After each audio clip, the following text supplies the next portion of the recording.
I'm Micah Streiffer, and I am the founder and director of La Asok, and I'm really excited to study with all of you for the next half hour um, about a topic that is continually of importance, and that is the topic of hope. So I'm going to share my screen here, and we'll say the blessing for study together, and then we will jump into a discussion of some texts about, as I said in my email, some texts about tree planting in rabbinic literature as an act of hope. Is everybody seeing my screen? All right, if you'd like to unmute and say the blessing with me, you can do so at this time. And for those who just came in, an invitation to put your name and your location into the chat. Baruch atah Adonai, Elohim melech haolam, asher kitshanu mitzvotav v'tzivanu la'asok b'divrei Torah. Blessed is the one whose mitzvot, whose commandments bring holiness to our lives, and who commands us to immerse in, to engage in words of Torah. So this weekly series, Tikvah Through Text, is always supposed to be about something that brings hope, something that inspires hope, something that is hopeful. And this week's topic is an example of something that just hit me a couple of weeks ago while I was studying. Some of you are in the Midrash study group that I run on Tuesdays, and there was a text we looked at that I thought, oh, that is so hopeful. I wonder if there's a larger motif there. And so I started to do a little bit of digging, and I found that there is a motif around the planting of trees that I think is quite hopeful. And so what I brought for us today is 3 different texts that I want to explore together with you and kind of together figure out what is the meaning of this motif, this rabbinic set of stories that all deal with planting of trees. What are they trying to teach us? So a couple of weeks ago, we read, I call this Tikvah Through Trees. I was happy with myself for that. A couple of weeks ago, when we were studying Parshat Truma, that's the Torah portion about the building of the Mishkan, the building of the sanctuary or tabernacle in the desert, I hit upon this midrash that's about truly one of the most boring things in the entire parsha, which is a description of the wood, the planks, out of which the tabernacle is supposed to be made. The Torah says, hopefully you can all see my screen there, it says, "Va'asita et hakrashim," you shall make the planks for the tabernacle of acacia wood upright. And in the midrash, they start to spin stories about where these planks, these pieces of wood that are to be used in the building of the Mishkan, which is the sanctuary, the portable tabernacle in which God's presence will come to rest in the midst of the people. Where do these planks come from? What are they and where do they come from? And more specifically, for those who read Hebrew, it doesn't just say you shall make some planks. It says Vasita et ha-karashim. What does ha mean in Hebrew? I see some of you mouthing it. It means the, right? So make the plank. So we seem to be talking about a specific set of planks here. And the Midrash, the rabbis, start to have a good time with this. And here's what they say. They say there were many creations that the Holy Blessed One created in the world, that the world was not fit to utilize. So the Holy Blessed One concealed them from the world. And this word concealed actually means to hide away, to store away. The word actually is related to the language of storing. So in the beginning of time, when God made the world, God made some things that the world was just not ready for yet. And so God stored these things away for the end of the world. And then it goes on to give an example. What's an example of this? The light that was created on the first day of creation. Why is the light of the first day of creation interesting or strange? Because which day of creation was the sun created? Anybody know? Not the first. I was going to say the fourth, but I think I'm wrong. Bob's saying the second. All right, Bob, I'll go with what you say. Not the first day is the point. How can you have light if you don't yet have the sun? And the rabbis say this light that was created on the first day, this is special light. Rabbi Yehuda Bar Shimon says, by the light that the Holy One created on the first day, a person could gaze and see from one end of the world to another. When the Blessed Holy One saw that the actions of the generation of Enosh, the generation of the flood, and the generation of the dispersion would be corrupt, God rose and concealed it from them. So God makes this perfect divine light, which I like what Anne just said in the chat, maybe is a symbol of wisdom, of God's presence, of holiness, something like that. But the world's not ready for it. So God hides it away. God seals it and seals it from the world until such a time as the world is ready for it. When will the world be ready for it? For whom did God conceal it? For the righteous in the future, for the time of the Messiah, essentially, right? What does all this have to do with trees? Well, I'm getting there, don't worry. The next paragraph says the cedars, these are the cedars of Lebanon, by the way, should also have been concealed, but they were not concealed. They were created only for the tabernacle and for the temple. As it is stated, the trees that the eternal say to themselves, the cedars of Lebanon that God planted. And Lebanon, they say, means the temple, which is sort of like a convoluted rabbinic thing that the rabbis are doing here, where they come to understand that these cedars of Lebanon were planted at the beginning of time with the temple in mind. So when God makes the world, God plants trees. And God plants these trees specifically with something in mind. And the something is the later temple that will be built, and then, by the way, destroyed, and then ultimately rebuilt, and then destroyed again, and then we pray, rebuilt again, traditionally speaking, right? So the Midrash here is essentially saying that God already had in mind the holiness of the temple, the holiness of worship, the relationship between God and Israel when God even created the world. It was built into the creation of the world. That's the first half of the Midrash. The second half isn't about God at all. Totally different explanation of the boards of the Midrash, of the boards of the tabernacle. The rabbis ask, where did the boards come from? Jacob, our father, had planted them. When he came down to Egypt, he said to his sons, my sons, you are destined to be redeemed from here.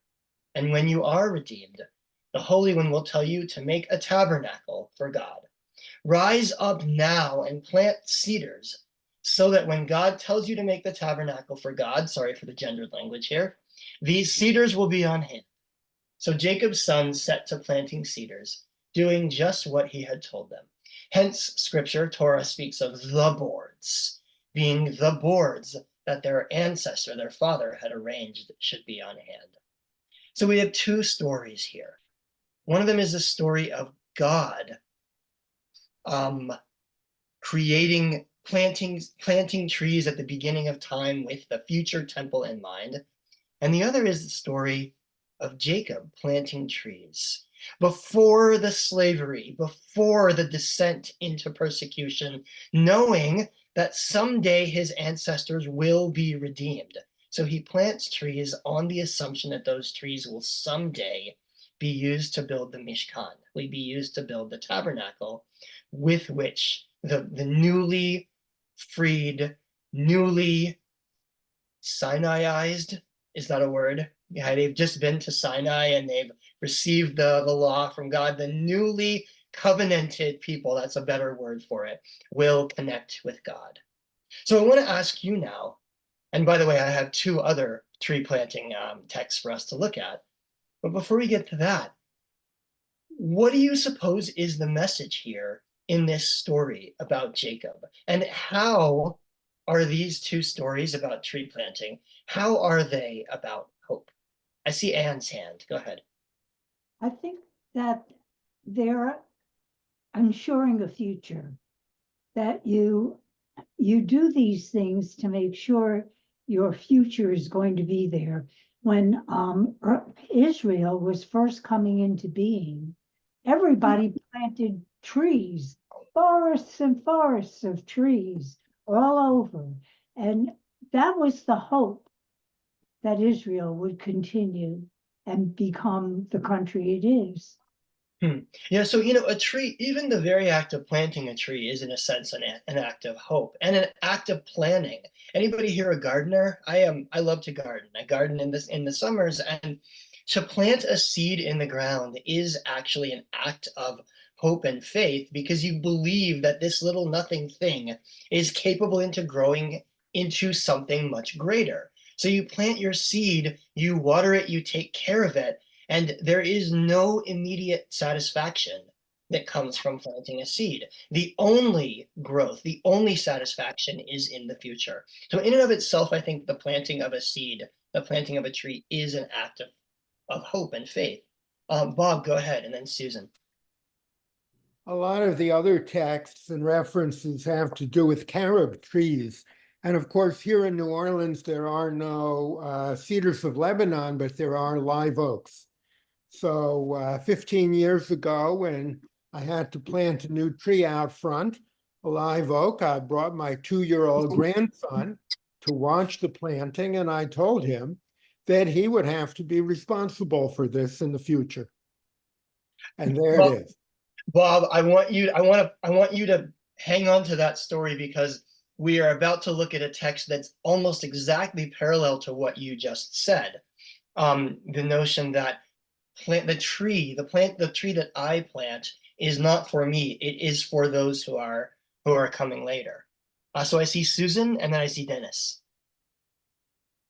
Well, this is not exactly related, but it talks about trees and community. One of the rabbis at the Park Avenue Synagogue gave a High Holy Day sermon about how he went to Israel and he wanted to see the tree that Ben Gurion had planted on the day of the establishment of the state of Israel, which of course he couldn't find, but he found several groves of trees, and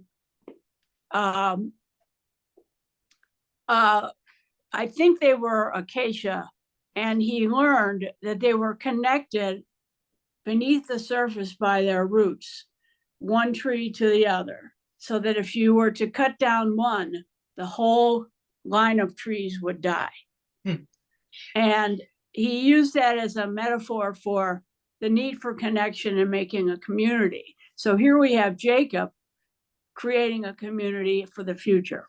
Great. Yeah, actually, that is true about trees. I remember reading a book a few years ago about trees, that trees actually are quite interconnected. They help each other. They keep each other healthy. If one tree is suffering, then apparently scientists have found that the other trees will funnel nutrients to it because their roots are all connected. So I think trees are a very important symbol, or can be a very important symbol, for the interconnectedness and the ways that we build a future together. That's great, Susan. Thank you.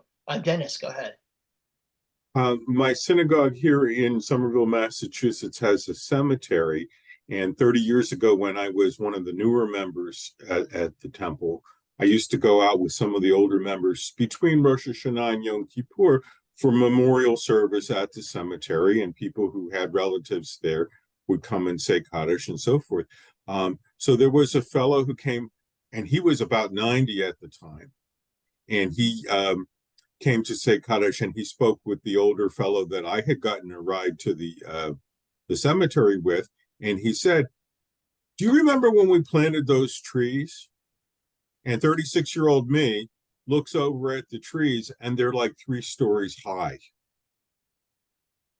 Yep, that's what happened. When I was little, my dad planted 3 trees outside of our house in Jackson, Mississippi. He called them the Micah tree, the Adam tree, and the Ellie tree for me and my siblings. And now, I haven't lived in that house in 40 years, but now those trees, to look back on Google Maps, which is the best I can do, to look back and see just how much growth is possible in 40 years, which is actually a great segue into our next story. But before we move on, I see one more hand, which is Alfred. Go ahead, Alfred. Well, a few years ago, we took an ancestry tour to Italy for my wife's exploration of her grandfather, and a man who was very familiar with the town led us to a plaque that commemorated his ancestor, great-great-grandfather, having planted a tree of liberty in the town, accompanied by certain men, one of whom was Kathy's great-great-grandfather. And the tree of liberty was planted when Napoleon came and to liberate Italy from the kingdoms of that were in place at the time. And the populace responded by celebrating their liberty by planting laurel trees. And although Kathy's great-great-grandfather was more like a peasant serf, he was part of the party that planted this tree, which a couple days later was cut down by the restoration forces of the king. That's very interesting. So let's turn to our next text here. Speaking of the longevity of trees, this is from the Talmud, Tractate Ta'anit. By the way, Tractate Ta'anit, which is ostensibly about fast days, is filled with good agadah, good stories and midrashic type things. And this is a story about Honi, a sage named Honi the Circle Maker. He's called Honi the Circle Maker because of a different story where he draws a circle and declares to God, I'm not leaving this circle until you make the rains fall, and he makes the rains fall that way. But this story is about Honi, and some of you might know this story, about Honi overseeing a man, an old man, planting a tree. So it goes one day, he was walking down the road and he saw a certain man planting a carob tree. Honi said to him, this tree, after how many years will it bear fruit? By the way, carob trees, Bob mentioned this earlier, grow in Israel. The fruit of the carob tree is a sort of a hard seed. I don't know if anybody if some of you I'm sure have had carob before, can be ground up and made into, sweet candies and has a kind of a chocolatey kind of taste, but it is a tree very much associated with the land of Israel. So at any rate, he says, how long will it take for this thing to bear fruit? And the answer is 70 years. This tree will not bear fruit for 70 years.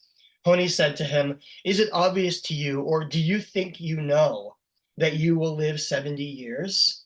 The man says to him, no, I found a world full of carob trees. Just as my ancestors planted a tree for me, I too am planting for my descendants. So that could be the end of the story. That'd be an amazing story in and of itself. This intention, this knowledge that to plant a tree is to plant a future for others, this act of hope and faith that is planting a tree. But the story goes on. Honi sat and ate bread. He sat and had a meal. Sleep overcame him and he slept. This is the Rip Van Winkle section of the Talmud. A cliff formed around him and he disappeared from sight and slept for 70 years. When he awoke, he saw a certain man gathering carobs from that tree. Honi said to him, are you the one who planted the tree? The man said to him, I am his son's son. I am the grandson of the man who originally planted this tree. Honi said to him, I can learn from this that I have slept for 70 years. And indeed he saw that his donkey had sired several herds during those many years. So in the first paragraph, we have the vision, the act of hope and faith that is the planting of the tree. In the second paragraph, we have the reality, the realization of the act of faith and hope that is the planting of the tree, in which the grandson is now reaping from the tree that his grandfather planted. Not unlike the story that Bob told us a couple of minutes ago about his own grandchild. So there again, the story could end really nicely. That could be a really nice end to the story, but it doesn't end there. Honi went home. Remember, it's been 70 years. And he said to the members of his household, is the son of Honi Hama'agal, that's his name, Honi the Circle Maker, alive? They said to him, his son is no longer with us, but his son's son is alive. He said to them, I am Honi Hamagal. They did not believe him. They went to the study hall, where he heard the sages say about one scholar, his halachot, his laws are as enlightening and as clear as in the years of Honi Hamagal. For when Honi Hamagal would enter the study hall, he would resolve for the sages any difficulty that they had. Honi said to them, I am he, I am Honi. But they did not believe him and did not pay him proper respect. Honi became very upset, prayed for mercy, and died. Rava said, this explains the folk saying, the thing that people say, o chavruta o mituta, either friendship or death. So the Talmud had the opportunity to end this in two really nice places. Once when the guy is planting a tree for his grandson, and the other when the grandson is reaping from the tree that his grandfather planted. Instead, it keeps going. It can't leave well enough alone. And we get the rest of the story where Honi goes home. What do they say? You can never go home again. He goes home and they don't recognize him. They don't know he really is who he says he is. He meets his grandson, but he can't connect with these people because he is out of place. He's, well, maybe even more so, out of time. So the question I would ask you is, what is the message of this story? Why does the Talmud tell, especially this third part of the story? Do you wish that they had stopped before the third part? Or is there something to be said about this notion of Honi going and experiencing both the study hall and the family that remembers him, but no longer knows him exactly? Any thoughts on that?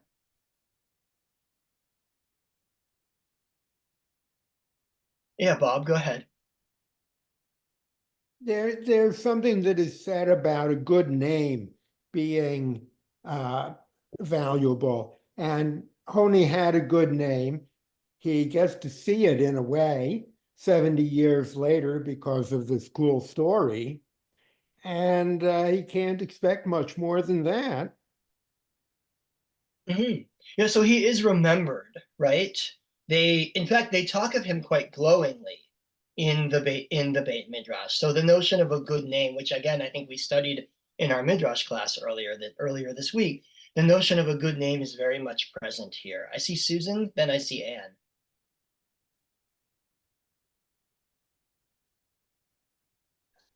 Anne. Well, the thing that came to me was God was in this place and I did not know. And also I wonder if within this midrash is another hidden midrash that maybe Honi is really dead. And they don't understand that his spirit is present. Hmm. Yes, and so then it's the loneliness of his spirit, right? Who can't connect with those of a different time, those who don't really share the life that he knows. I have a thought as well, but I want to hear what Anne has to say, and then Daniel. I think that it's not important your name that you leave behind, but the material things you've accomplished. And the trees, of course, are more important. And it reminds me, I live where there's a lot of reservoirs, so they planted these pine trees hundreds of years ago. It has something to do with the watershed and things like that. Well, now it's restored the eagles because these pine trees are 80, 90 feet tall, and the limbs can support 4 and 5 feet wide eagle nests because eagles are so enormous. And by the way, I'm terrified of them. They're huge, but maybe those trees allowed for the eagles to come back, and they were endangered. Yeah, so then in that sense, this isn't in a way about legacy. They may not know Honi. Honi is out of time. He doesn't belong in the future, but he is actually still there in the future. He's known in the Beit Midrash. He's known among his family. They remember him. They actually still talk about him. And so that to me is where the hope is. Even though even though you can't really time travel and live forever. We would like to live forever. None of us can live forever. Our great-grandchildren will not know us. I mean, our great-great-great-grandchildren will not know us. If we're lucky, our great-grandchildren do know us, right? But at some point, our descendants will no longer know us. We will be out of time. And yet, Honi is still known.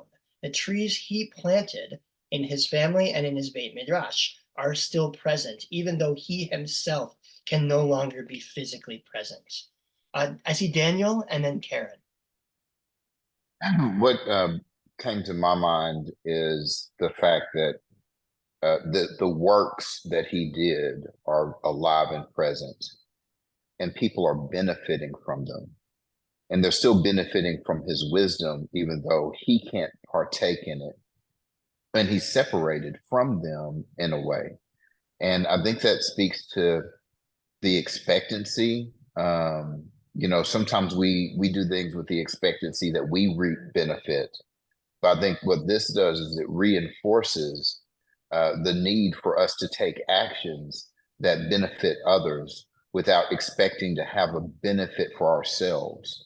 And the fact that they remember him is a great thing, but it's something that it's almost like icing on top of the story. Great. Yeah, I think there's a responsibility being spoken about here. Karen, go ahead. And then I want to show you one last story, one last text, and then we'll see how much more we have time for. Karen, go ahead.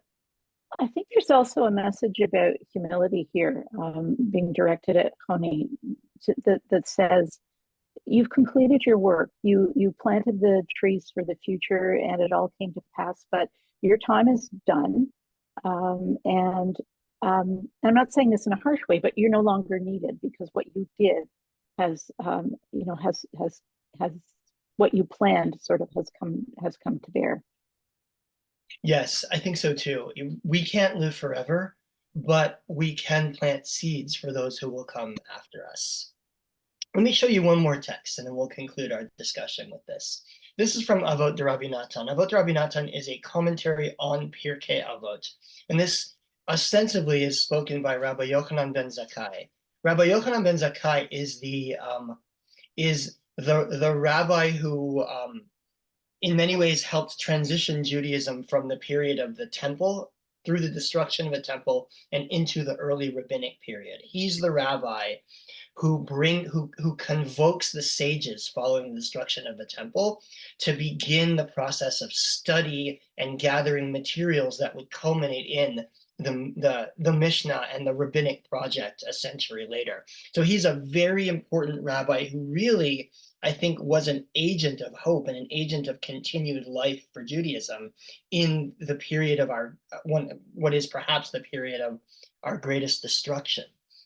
And the story is, or the saying is, Rabbi Yochanan ben Zakkai used to say, if you have a sapling in your hand and they tell you the Messiah is coming, first plant the sapling and then go to greet him. So this is also about tree planting. And in fact, Rabbi Yochanan ben Zakkai prioritizes the planting of the tree over the coming of the Messiah. Now, it doesn't say here that the Messiah has come. It tells you here that people are saying the Messiah is coming, right? So can we ever really be sure the Messiah is coming? I don't know. But what can you be sure about? You can be sure about the sapling in your hand. You can be sure about your own capacity to plant seeds that will grow into something for the benefit of your descendants. And then you can go and hope and pray and work to bring the Messiah. But make sure, and I think this goes back to what Daniel said, make sure that you do your own work as well to bring about a better world. So Carol, I think you get the last word on this. I didn't want to speak on this one, actually. That's okay. I would like a comment from somebody on this last sentence that we did not even talk about. This last sentence right here, either friendship or Yes. death. So that could be a whole hour's discussion in and of itself. Can you condense it? Into 30 seconds because we're over time. What's happened here, Honi has gone into the future. He cannot connect with people. He hears his name, they know him, they remember him, but he cannot connect with people, and he dies essentially of grief, of the inability to connect with others. It sounds like Patrick Henry, right? Give me liberty or give me death. But the word chavruta here, which is translated as friendship, has an additional meaning, which is the meaning of someone with whom you study. Your chaver or your chavruta is the person that you connect with over study. And so what's really being told, I think what's being stressed here is just how deeply we need each other. That Honi could not live in a future where his entire social network was gone, where the people he knew, the life he knew was gone. And so in the end, I think that the message here is that we need to dig into the life that we're living right now, plant seeds for the future, but what we really need is the connections with each other that we build. And so that's why, that's why I'm so grateful for this study group and for all of you and for being able to gather, because I think this chavruta, the connections that we build between each other, even from afar, even from Zoom, help us to plant those seeds, help to strengthen us so that we can plant seeds in the ground in order to build a stronger and a better world. So I want to thank all of you for being with me for a short half hour today. Next week, we are going to study with Rabbi Faith Cantor of Baltimore, Maryland. And I'll also just point out that we have a bunch of upcoming classes at La Asok, including classes on prayer, classes on Shabbat, classes on Jewish law in liberal Judaism. I'll put the link into the chat, and I would invite you to go check out any of those classes and join us in the upcoming weeks. Have a Shabbat Shalom, everyone. I look forward to seeing all of you again next Thursday for class. Take care. Thank you, Micah. My pleasure. Thank you. Thank you.